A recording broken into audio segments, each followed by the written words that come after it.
Muy buenas noches a todos. La verdad que hace 3 años, precisamente, Ariel me dijo en un evento de YPO en República Dominicana: Frank, necesitamos que venga a Montevideo a hablar. Y yo le dije: ¿a Montevideo yo a hablar? Yo soy un muchacho local. Y la verdad que la perseverancia de las personas, pues, lograron el que pudiese venir aquí a compartir con ustedes esta noche. Porque de verdad me siento honrado porque esta es una institución que ha llenado un tremendo espacio, no solamente aquí en Uruguay, sino en América Latina. Por lo tanto, para mí, que creo que el intercambio de ideas siempre constituye un aporte al desarrollo de los emprendedores y de los líderes empresariales. Yo quisiera comenzar pidiéndole que me levanten las manos todos los que han escuchado mencionar el nombre de Punta Cana en la República Dominicana, o el que lo hayan visitado. ¡Wow! Me fascina, me fascinan. La verdad que si yo hubiese hecho esta pregunta hace 50 años, estoy seguro de que nadie la habría levantado. Y eso mismo hubiese ocurrido en la República Dominicana, porque simplemente hace 50 años lo que hoy conocemos como Punta Cana no existía. Quien se traslada desde el Aeropuerto Internacional de Punta Cana a uno de los casi 70 hoteles de la zona no podría imaginar las circunstancias en que se incubó el desarrollo de lo que hoy es la región turística más pujante del Caribe. No será un caso único, pero sí una historia con interesantes lecciones para todos, porque es el resultado de trabajar sin prisa, pero sin pausa, y perseverar con la mirada puesta en el futuro, siguiendo principios y comprometidos con la sociedad. Para comprender el proceso, explicaré el entorno en que se gestó Punta Cana. Para finales de los años 60 y la década de los 70, la sociedad dominicana estaba enfocada en el sector agropecuario y se postulaba nuestro futuro en la actividad agrícola. Eso a pesar de ser una pequeña isla. Nuestra economía se sustentaba en las exportaciones de azúcar, café, cacao y tabaco. Y el presupuesto del gobierno no superaba los 300 millones de dólares. El turismo era una actividad totalmente desconocida. Mi primera aventura empresarial, naturalmente, se inició en la agricultura a finales de la década de los 60, con una pequeña empresa de fumigación aérea. Pronto entendí que teníamos una frontera agrícola como isla muy pequeña y no podíamos competir con la agricultura masiva de países como los Estados Unidos, Argentina y Brasil. En 1967, porque yo hablaba inglés, estudié en la universidad y la secundaria en Estados Unidos, ayudé a un grupo de norteamericanos que buscaba un área para crear una escuela de marina mercante. Sobrevolamos la costa dominicana y no encontraron el lugar adecuado, pero quedaron impactados por la belleza de nuestra aislada costa este de República Dominicana. Contactaron algunos relacionados y les propusieron adquirir propiedades en lo que hoy es Punta Cana. Designaron un responsable para completar la compra y llevar a cabo un proyecto no definido. ¿Ustedes saben cuánto costó las 5.600 hectáreas que tiene Punta Cana? $250.000. Y lo más interesante, sobrepagaron, porque no valía ni siquiera ese precio. Adquirida la propiedad, me invitaron a trabajar formalmente como asesor y visité la zona varias veces. Transcurridos 8 meses, no había pasado nada. Y en junio de 1970, los propietarios invitaron al gerente, un norteamericano, para mí un viejo, tenía 58 años, naturalmente yo tenía 24, a una reunión en Nueva York. Y pues había ido apenas un par de veces y no sabía de qué hablar. Y me dijo, vente conmigo. Y así me fui yo a Nueva York con él, con 24 años de edad. Llegué a la oficina de Ted Keel, un famoso abogado norteamericano que era el líder del grupo que había adquirido la propiedad. Con un trajecito de poliéster y una corbata que me costó $1 en una famosa tienda de Nueva York llamada Bonds. Cuando entré a esta reunión, yo no sabía quiénes eran los socios, pero naturalmente la oficina de Ted en 280 Park Avenue me decía más o menos quiénes eran las personalidades. Y ahí me encontré con Joe Kahn, que era el dueño de la empresa naviera más importante de esa época, Sealand. Los más viejitos es posible que la recuerden. Con los hermanos Tishman, que construyeron las Torres Gemelas de Nueva York. Con los líderes George Minnie, presidente de la FLCIO. Y yo con 24 años de edad aquí sentado entre esta gente. Ted comenzó a preguntarle al norteamericano que qué habían hecho en esos 8 meses y con el dinero que le habían dado. Él no tenía respuesta y yo comencé a contestar.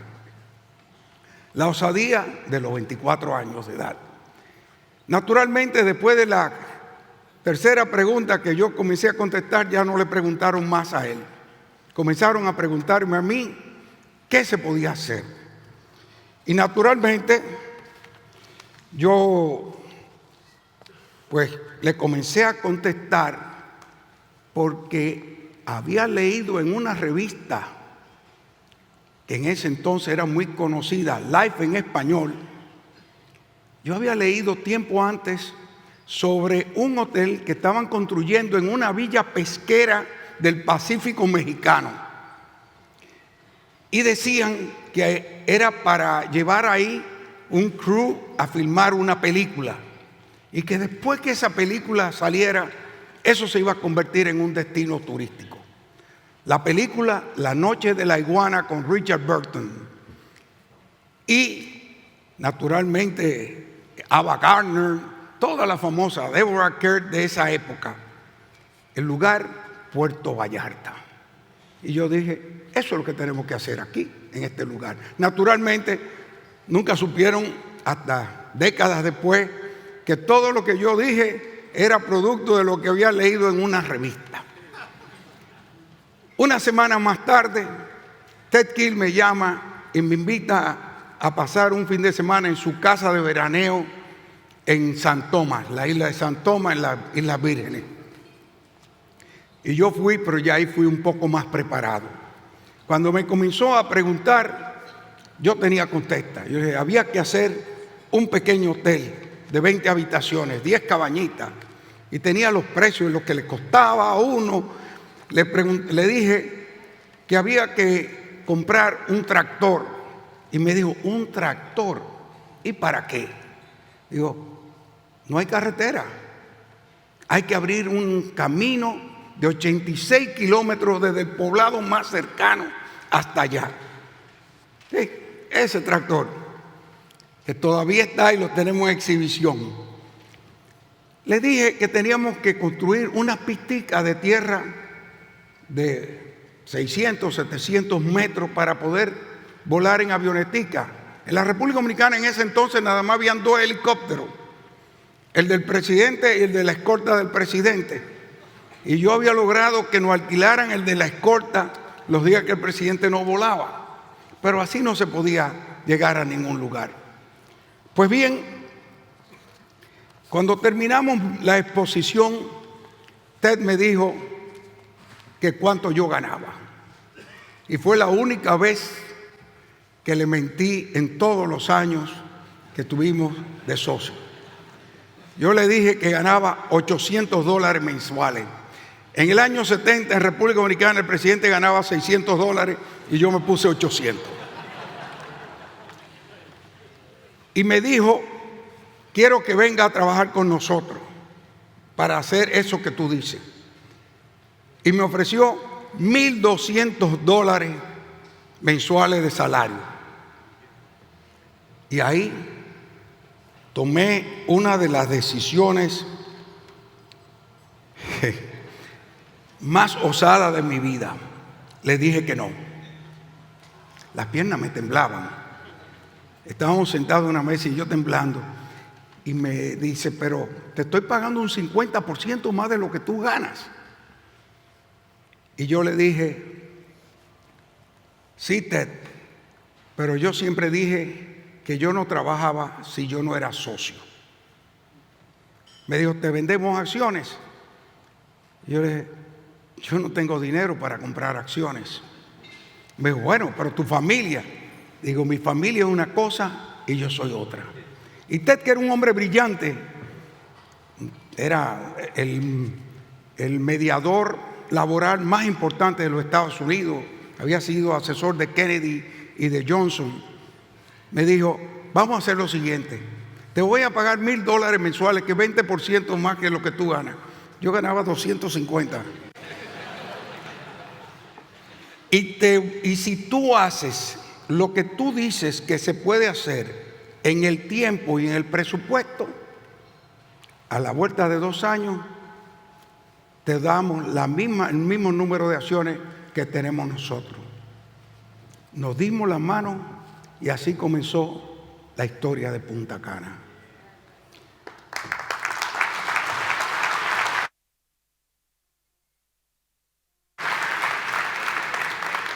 Eran tiempos difíciles en República Dominicana.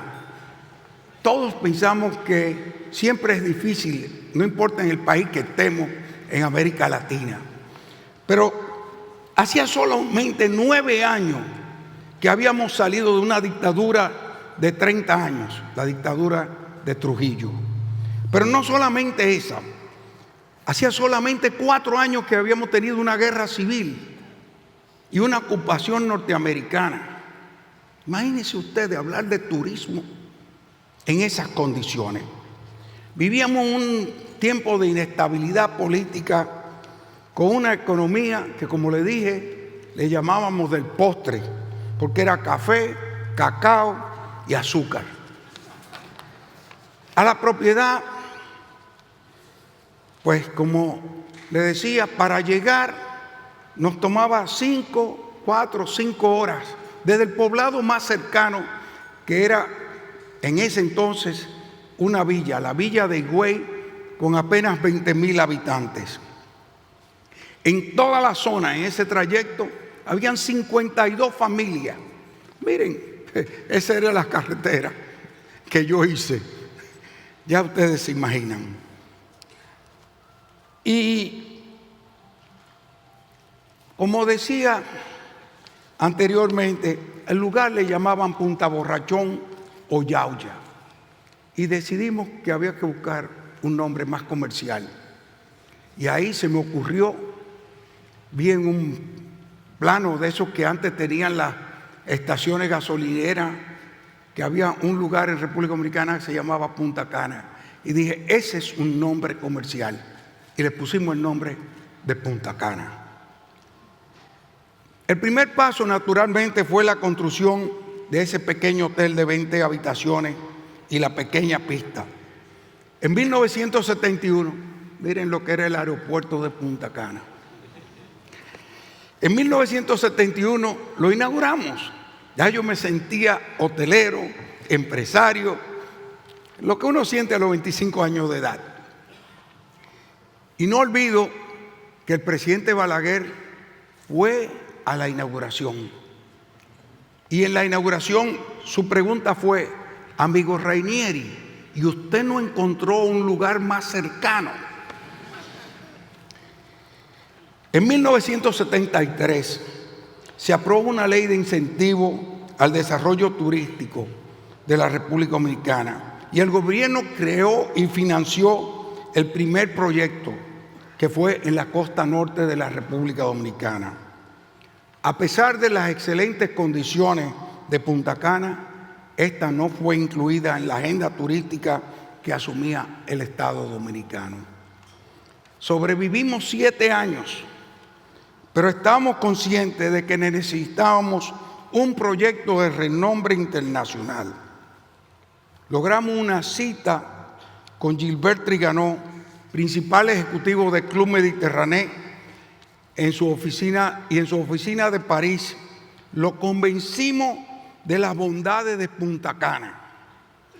Nos pidió solo 3 cosas: que le construyésemos una carretera, un acueducto y el financiamiento para construir el hotel. Casi nada. Convencimos al presidente Balaguer para que construyera un camino vecinal que redujera la distancia de Higüey a tan solo 2 horas. Ese era el camino vecinal. El acueducto era lo más sencillo de todo. Y para el financiamiento hicimos el primer Debt Equity Swap, que era un intercambio de las utilidades de empresas extranjeras que excedían el límite autorizado por el gobierno para remitir de sus beneficios y se quedaban en el país, pero no generaban ninguna riqueza. Y en 1981 abrimos Club Mediterráneo Punta Cana. Pero pronto nos dimos cuenta de que 4 horas de carretera desde el Aeropuerto Internacional de Santo Domingo resultaba insostenible. Esto nos llevó a insistir en el proyecto de construir un aeropuerto para la región. Para aquellos que creen que las cosas son fáciles, nos tomó 3 gobiernos y 7 años conseguir los permisos para desarrollar el primer aeropuerto internacional comercial privado en el mundo. Y sin ningún costo ni financiamiento para el Estado dominicano. ¿Y usted sabe por qué me lo autorizaron? Porque se cansaron de verme la cara insistiendo en pedirle los permisos. En 1983, con apenas $50,000, iniciamos la construcción del aeropuerto, ya con una pista de 1.500 metros y una terminal de 300 metros cuadrados. Como ustedes pueden ver, algo muy rudimentario. En 1984, el primer año de operación, perdimos la camisa, la camisilla, toda la ropa. Apenas llegaron 2.860 pasajeros en el año. Se evaporó más combustible del que vendimos, del famoso jet fuel. Pero en 1985 se abrió otro hotel en la zona, y esta vez de inversión española. Y esto despertó el interés de otros grupos hoteleros también españoles. En ese momento entendimos que debíamos iniciar, a pesar de estar perdiendo dinero, una segunda etapa del aeropuerto. Y así iniciamos la ampliación de la terminal y la pista para recibir aviones ya más grandes. 2 años después, en 1987, Grupo Punta Cana inició otro hotel nuestro de 420 habitaciones. La apertura del aeropuerto inició un proceso de desarrollo que no se ha detenido. Desde entonces se han construido 67 hoteles más y más de 40,000 habitaciones hoteleras.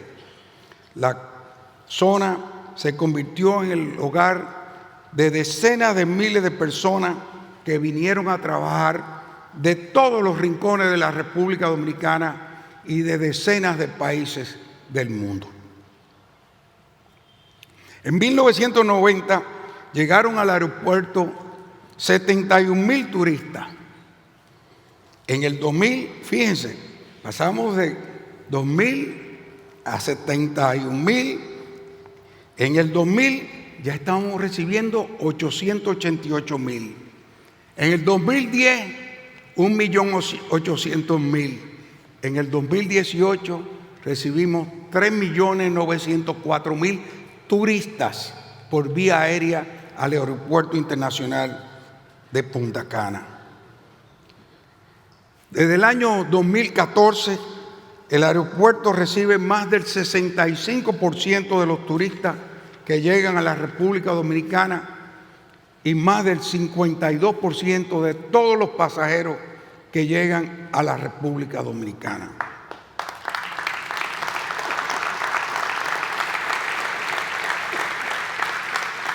Una pequeña diferencia entre la foto del primer aeropuerto y este pequeño aeropuerto que es hoy el aeropuerto de Punta Cana. Estamos en la lista de los 10 aeropuertos más importantes de América Latina. Uy, me dieron que 5 minutos me quedan. Perdonen, pero voy a tener que pasar rápido. Voy a tener que leer entonces. Hoy Punta Cana genera el 15% del Producto Interno Bruto de la República Dominicana. En el 2018, solo el aeropuerto le generó al gobierno dominicano 400 millones de dólares de ingresos, sin haber aportado un solo centavo de inversión. El aeropuerto, los acueductos, el suministro de energía, hospitales, escuelas y la mayor parte de los caminos y accesos han sido obra de la iniciativa privada. El Estado no le interesaba desarrollar Punta Cana y nosotros en el sector privado asumimos esa responsabilidad. Solamente en los últimos años es que se ha construido una autovía para llegar y un bulevar que une a los hoteles. Son las dos obras que ha hecho el Estado dominicano. El protagonista de este desarrollo, ¿quién ha sido? El sector privado, fundamentalmente. Si nos hubiésemos sentado a esperar la mano del Estado dominicano, Punta Cana hoy no existiría.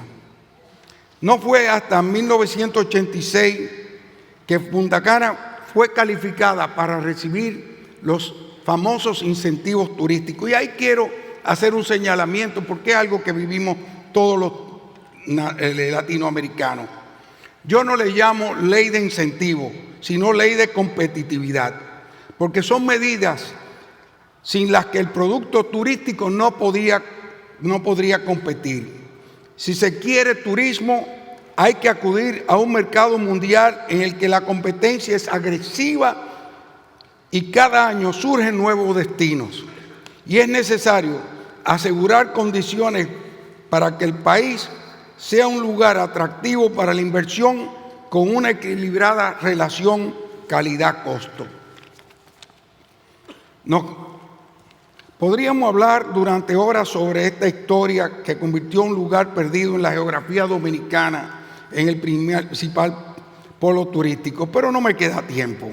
Entonces, lo que sí quisiera hablar es un poquito de la responsabilidad social y ambiental que tenemos que tener.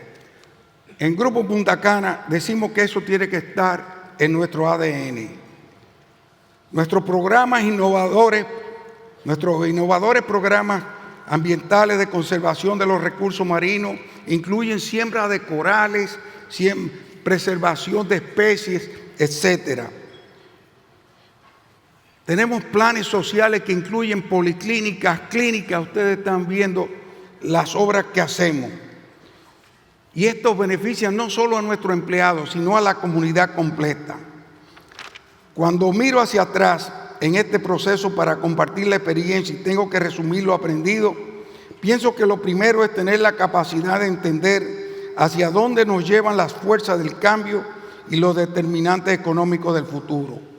Lo segundo, la actitud de abrirse al cambio. Lo tercero, tener fe y visión para soñar con un futuro promisorio. Y por supuesto, la perseverancia para trabajar con ahínco para lograrlo. En mi caso en particular, siempre miro hacia arriba y digo, y tengo a alguien allá arriba que me guía. Un empresario es un dirigente y administrador de negocios. Un emprendedor es un visionario líder, creador de oportunidades y realizador de proyectos. Podemos escoger entre ser empresarios o emprendedores, pero en ambos casos debemos ser líderes del siglo XXI, capaces de actuar comprendiendo la naturaleza de los vínculos de colaboración necesarios entre la empresa, la sociedad y los gobiernos.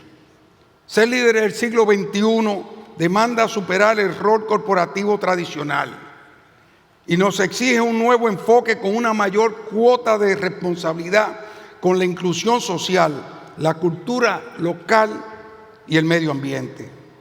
También es necesario generar un cambio de actitud del liderazgo político.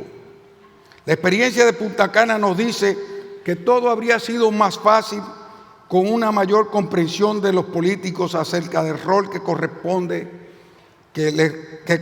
a la iniciativa privada en el desarrollo y la creación de riquezas. El progreso social y la creación de una dinámica turística y empresarial necesitan de una estrecha colaboración público-privada. En el caso del turismo, esto es esencial porque el escenario de esta actividad es el país. Y un país no funciona para la inversión y el desarrollo sin líderes empresariales y sin políticos comprometidos en crear las condiciones necesarias. Turismo, más que hoteles, es el país mismo, su gente, su cultura, su ambiente social, sus recursos naturales. Cada país tiene algo que ofrecer a la creciente sed de la población mundial por conocer otras culturas y vivir nuevas experiencias sociales.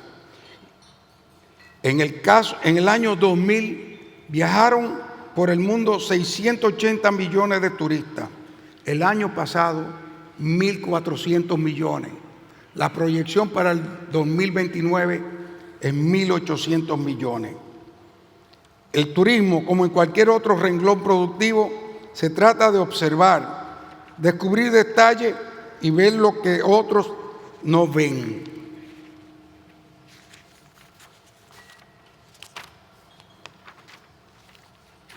Perdón, se me perdió una página. Pero hay todo esto que hacerlo con solidez, visión y perseverancia, con trabajo arduo y de forma realista, con pasión y determinación. Después de estos 15 minutos de monólogo, en que espero no haberle aburrido mucho, concluyo con que el éxito de un emprendedor, un empresario tradicional, un líder del siglo XXI o un simple trabajador se basa en el amor, la entrega y la pasión con que realice su trabajo.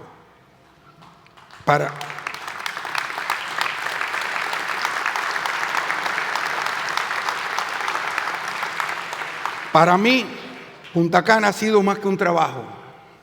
Ha sido mi vida, mi gran amor. Muchas gracias.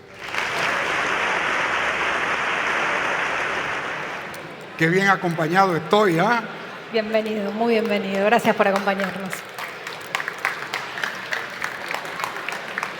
Vamos a aprovechar esta oportunidad única que tenemos de conversar con Frank Ranieri para hacerle algunas preguntas que nos han transmitido algunos emprendedores y otras que simplemente surgen de la charla que recién nos ha deleitado. Usted dijo en una entrevista que se debe elegir bien el lugar donde emprender, porque hacerlo en un lugar que es inadecuado puede llegar a ser un fracaso. ¿Cómo supo que Punta Borrachón era ese lugar? Mira, yo siempre he creído que el empresario tiene olfato. Yo creo mucho en el olfato. Y uno ve cuando hay oportunidades. Y yo veía que Puerto Rico crecía turísticamente, que Bahamas crecía. Y yo decía, ¿y por qué República Dominicana no? Naturalmente, después rápidamente me di cuenta por qué no. Los momentos no eran el adecuado. El país no estaba en condiciones. Yo decía, salíamos de una dictadura, los gobiernos no entendían lo que era el turismo. Cada vez que en la universidad nacional había una protesta, era la época de la Guerra Fría, enviaban los tanques de guerra del ejército y naturalmente en el New York Times lo que salía eran los tanques de la universidad. Y eso nos llevó a que no usásemos dónde estábamos, hablamos de Punta Cana y no decíamos el apellido, República Dominicana, porque inmediatamente hacían interconexión. Me acusaron hasta de antinacionalista. Y yo decía, bueno, ¿y qué hago yo con el nacionalismo si no le puedo dar de comer a la gente?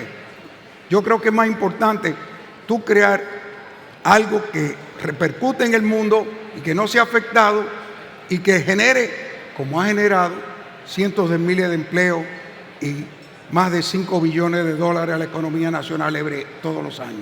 Usted decía, Frank, tenía solo 24 años, había un grupo de importantes empresarios estadounidenses. ¿Cómo los convenció de meterse en turismo en un país que no tenía turismo? Mira, ellos adquirieron esta propiedad porque estaban en una fiesta y llegó un señor con unas fotos y le dijo, mire qué lindo, y lo están 5.600 hectáreas, el tamaño de la isla de Manhattan, y le dijo, esto tiene el tamaño de la isla de Manhattan, y lo venden por $250,000. ¿Y qué hicieron? Vamos a poner $25,000 cada uno y vamos a comprarla. Cómprenlo. No tenían un plan, no tenían idea. Yo aseguro que el 90% de ellos no sabían dónde quedaba República Dominicana. Pero eran $25,000, para gente de dinero no era dinero. En su familia hay antecedentes de gente dedicada al turismo. Sus abuelos tenían un hotel. ¿Le viene como de tradición, digamos, en los genes lleva el turismo? Pero fíjate, mis abuelos llegaron a República Dominicana en 1898 y sí, es cierto, se establecieron, hicieron el primer hotel en Puerto Plata, en la región norte de República Dominicana, y llegaron a tener 3 hoteles. Pero cuando mis abuelos murieron, mi abuela murió, yo tenía unos meses de nacido. Nadie continuó, se vendieron los hoteles y yo, años después, 25 años después, me inicio en la industria turística. Yo creo que es como todos los negocios. Si hay algo que te atrae y le pones pasión, lo vas a lograr. Recién decía en su discurso que si esperaba por el Estado, Punta Cana no hubiera existido. Para claramente. nada. ¿Qué papel tiene que tener el Estado en el desarrollo de un área como la turística? Yo creo que el Estado lo único que tiene que tener las reglas claras. Decirle al empresario cuáles son sus reglas y dejarlo trabajar y que no te salgas tú de las reglas y pagar tus impuestos. Pero yo creo que uno de los grandes problemas en muchos de nuestros países de América Latina es que se dedican mucho tiempo a crear reglas que son insostenibles. En República Dominicana todavía hoy, a pesar de que dependemos de la industria turística, viven creando reglas y tiene uno que pasar más tiempo dedicado a hacerle entender al Estado dominicano, y con esto uno todos los legislativos, ejecutivos, etcétera, hacerlos convencer de que están errados para que dejen eso de lado, en lugar de dedicarme a traer más turistas a Punta Cana. Un país no funciona para la inversión y el desarrollo sin líderes empresariales, pero tampoco sin políticos comprometidos en crear las condiciones necesarias. Aprovechemos que hay varios esta noche, que es año electoral, para ver qué necesitamos de los políticos para que la industria se desarrolle. Yo espero, no conozco y no me gusta hablar de lo que no conozco. No conozco la política uruguaya. Apenas ayer, antes de noche, llegué a Montevideo. Pero yo le sugiero que, le voy a decir esta expresión. Cuando el ministro de Turismo de República Dominicana, político, asumió su cargo hace X número de años, yo le dije lo siguiente: mire, ministro, nosotros somos sus mejores aliados. Tenemos que serlo, no tenemos opción. Si usted tiene éxito, nosotros ganamos dinero, porque están viniendo muchos turistas. Si usted fracasa, nosotros perdemos mucho dinero. Tenemos que ser aliados naturales, y es lo que tienen que entender el sector público, que ellos tienen que dejar que las fuerzas de mercado se desarrollen dentro de parámetros, no suelta en forma incondicional, pero tener las reglas claras, fundamentales para que pueda crecer. Te voy a dar otro ejemplo. En República Dominicana había un tema de no se permitían las líneas, los cielos abiertos ni nada por el estilo. No podíamos tener turistas. ¿Por qué? Porque no había acceso. La República Dominicana tenía una línea aérea que tenía 5 aviones y o le daban igualdad a una línea con 5 aviones, no venía nadie de Europa, no venía nada. Cuando logramos convencer al gobierno, ¿sabe cómo lo convencimos? Dijimos, mira, por cada vuelo que traigamos desde Europa, le vamos a aportar $10 al Estado Dominicano adicionales a lo que se paga como compensación a la línea aérea nacional. Claro, al tercer año se dieron cuenta que lo mejor era eliminar eso y República Dominicana tiene cielo abierto. El desarrollo de Punta Cana está muy ligado al aeropuerto, recién usted lo mencionaba. Es importantísima entonces la conectividad para un desarrollo turístico. Perdón, no. Decía que el desarrollo de Punta Cana está muy ligado al aeropuerto que el grupo construyó. O sea, la conectividad es imprescindible para el desarrollo turístico. Es el corazón de Punta Cana y es algo que debe manejarse con un sentido muy diferente al que normalmente muchos aeropuertos se manejan. En un sitio turístico esa es la primera y la última impresión que tiene la persona. Si esa es mala la impresión al tú llegar, ya cuando llegue al hotel vas a tener un ambiente no muy agradable. Pero si tu primera impresión es agradable, puedes estar seguro de que cuando llegue al hotel vas a llegar sintiéndote muy cómodo. Y lo mismo es al salir del país. Entonces los aeropuertos hay que manejarlos como si fueran un hotel. Hay que tener un sentido de hospitalidad en los aeropuertos. Punta Cana no fue exitoso desde el principio. No. Punta Cana no fue exitoso desde el principio. No. Usted tuvo que tener muchos negocios paralelos durante muchos años. No pagaban dividendos durante buenos años. Es decir, 22. ¿cómo? 22 años sin pagar dividendos, o sea, dio trabajo, no nació de la nada. ¿Pensó en algún momento en desistir? En decir, no, esto realmente no va a ser lo que yo imagino. Nunca.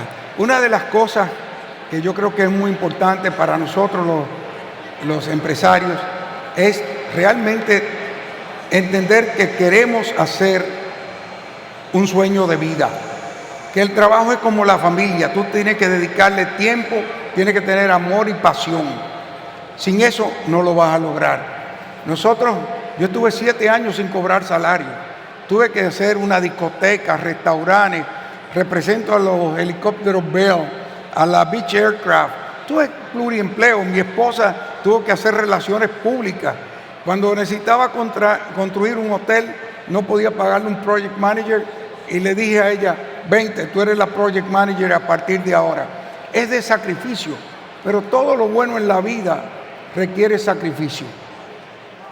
Decía en otra entrevista que sus hermanos son más inteligentes que usted, pero usted siempre ha sido más osado. ¿Esa es una de las características que tiene que tener un emprendedor? Sin lugar a duda, hay que ser osado. Hay una edad para eso, ya mi edad no luce, pero hay una edad donde el que no es osado no va a tener el éxito adecuado.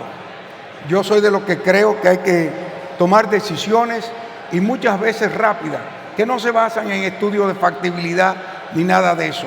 Si yo hubiese hecho un estudio de factibilidad para Punta Cana, nunca se hubiera construido. Hay que ser osado, hay que tener nariz de emprendedor y hay que lanzarse. Y eso tiene su momento en la vida. No se llega al punto que está hoy sin cometer errores. ¿Cuáles fueron sus principales errores? Sus principales errores. Yo nunca me fijo en los errores, porque yo soy de los que creo que cuando uno se pone a mirar hacia atrás, tropieza. Yo lo que siempre creo es, ¿qué puedo hacer hacia adelante? Y errores cometemos siempre todos. Quizás uno de los errores fue no haber comprado más tierra. Pude haberme apoderado de toda la región, pero bueno, tampoco uno puede ser tan ambicioso. Entonces yo nunca veo las cosas como errores. Yo creo, no me convenía y sigo hacia adelante. Recién mencionó a su señora, hay varios miembros de su familia que trabajan con usted. ¿Cómo es trabajar en una empresa que también tiene a varios miembros familiares? Mis 3 hijos trabajan en la empresa. Naturalmente, antes de entrar a trabajar con nosotros, después que se graduaron de la universidad, tuvieron que trabajar 3 años en otro lugar. Tenían que aprender a recibir órdenes, porque el día que entraban en la empresa, no importa el puesto que tuviesen, eran hijos del dueño. Pero ellos tienen la pasión, ellos desde pequeños se criaron entendiendo lo que era Punta Cana. Nosotros los hicimos vivir lo que era la experiencia y a hacerse apasionados de Punta Cana. Y gracias a Dios los 3 trabajan con mucha pasión, nos sentimos muy tranquilos, Aide y yo, de que la nueva generación va a seguir los pasos de nosotros. Y el mejor ejemplo es que han ido de estos fondos de inversiones a hacernos ofertas de adquirir la empresa y mis hijos le dicen, ustedes están locos, pero mire que tenemos esta propuesta. Y yo soy de los que creo que así como la familia es la base fundamental y el éxito principal de un hombre, la empresa es un hijo de uno. Cuando tú tienes tu empresa, tú te sientes que tienes algo que va más allá de simplemente hacer un cheque, abrir un negocio y cerrarlo todos los días. Mi familia, vender Punta Cana, nunca ha pasado por la mente de ninguno. ¿Y desarrollar otros lugares? Es decir, ¿por qué no has llevado este modelo a otros sitios del Caribe, por ejemplo? Bueno, tenemos otro lugar en República Dominicana, se llama Punta Arenas, que estamos desarrollando. Ahí tenemos 3.000 hectáreas, es que estoy calculando en hectáreas, 1.600 hectáreas. Y estamos viendo en otros países de Centroamérica lugares con condiciones para desarrollar. El tema está que nosotros siempre decimos entramos, pero con el aeropuerto incluido. Siempre con aeropuerto, siempre por el aire. Es que ya tenemos un expertise, hace 38 años vamos a cumplir con un aeropuerto. Lo construimos desde cero hasta donde ustedes pudieron ver dónde está. Conocemos cómo se logra crear la demanda para un aeropuerto. Tenemos las relaciones con el sector hotelero del mundo. Tenemos todo el conocimiento de esa infraestructura. Entonces, eso tiene que ser parte de un desarrollo. Porque nosotros lo que creemos es en crear destinos, no hoteles. Un hotel lo construye cualquiera con un cheque.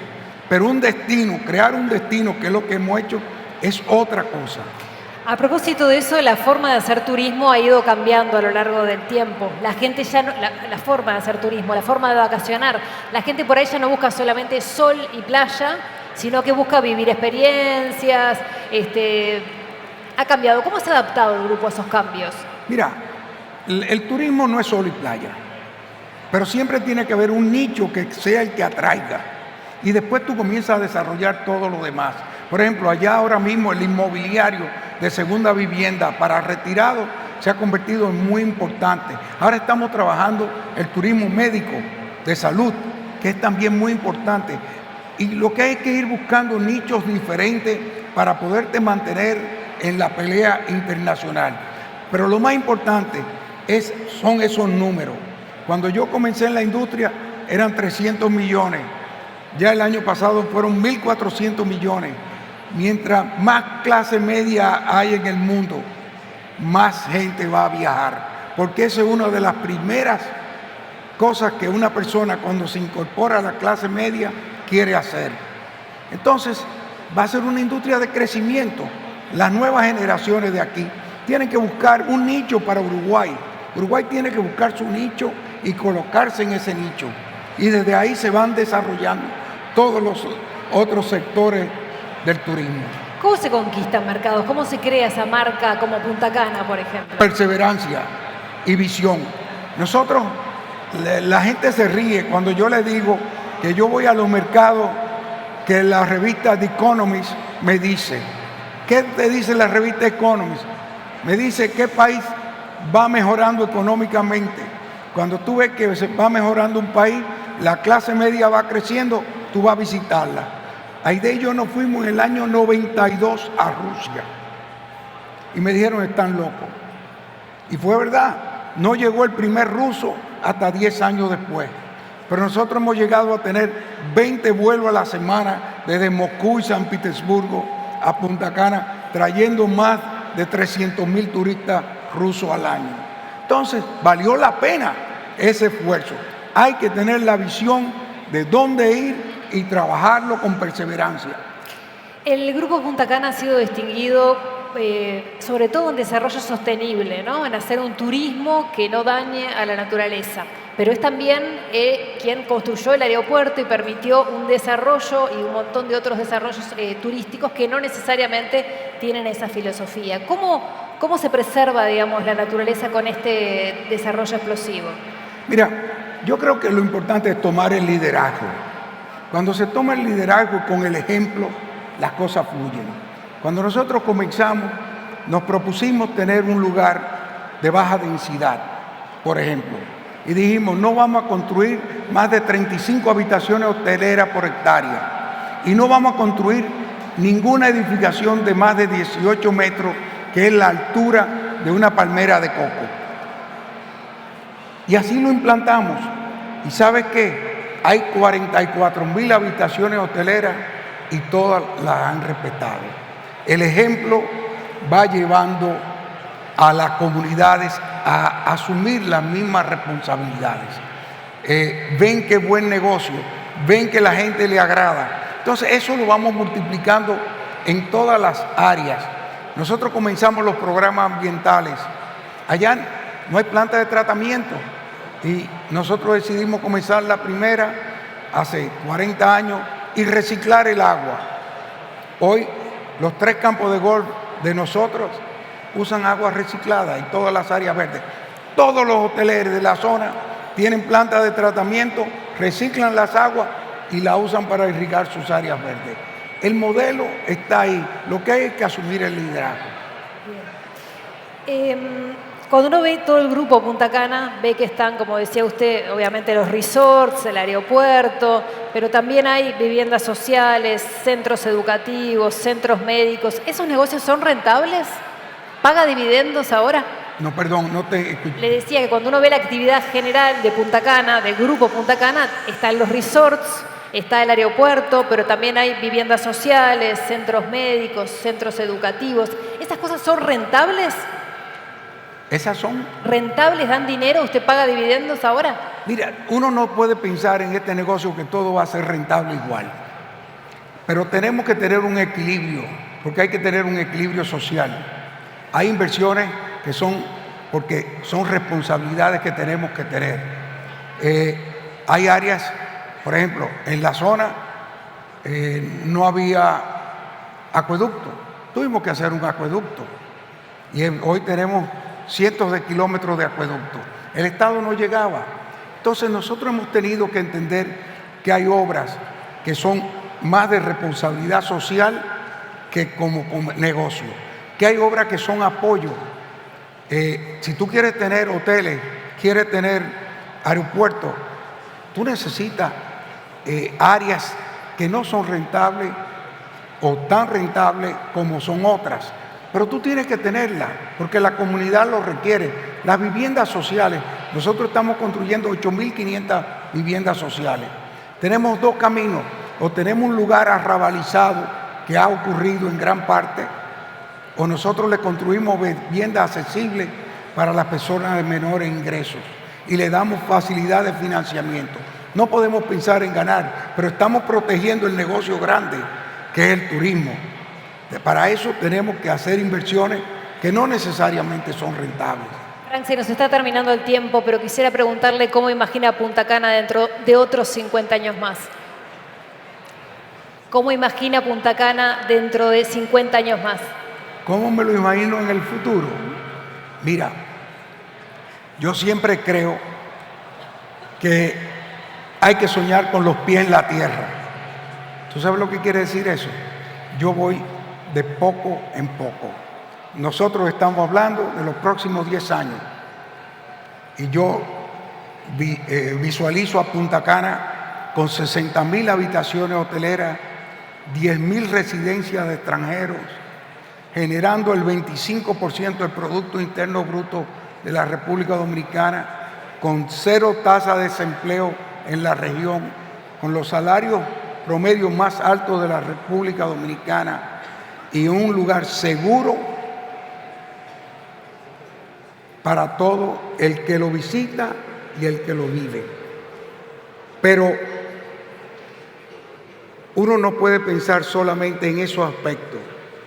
Siempre con un medio ambiente protegido y con un respeto para la naturaleza y para la gente.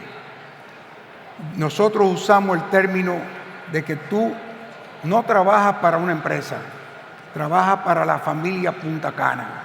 Yo espero que eso continúe por generaciones y que Punta Cana sea no solo un orgullo de nosotros, los que vivimos allá, los que lo iniciamos, sino sea un ejemplo para la sociedad de América Latina.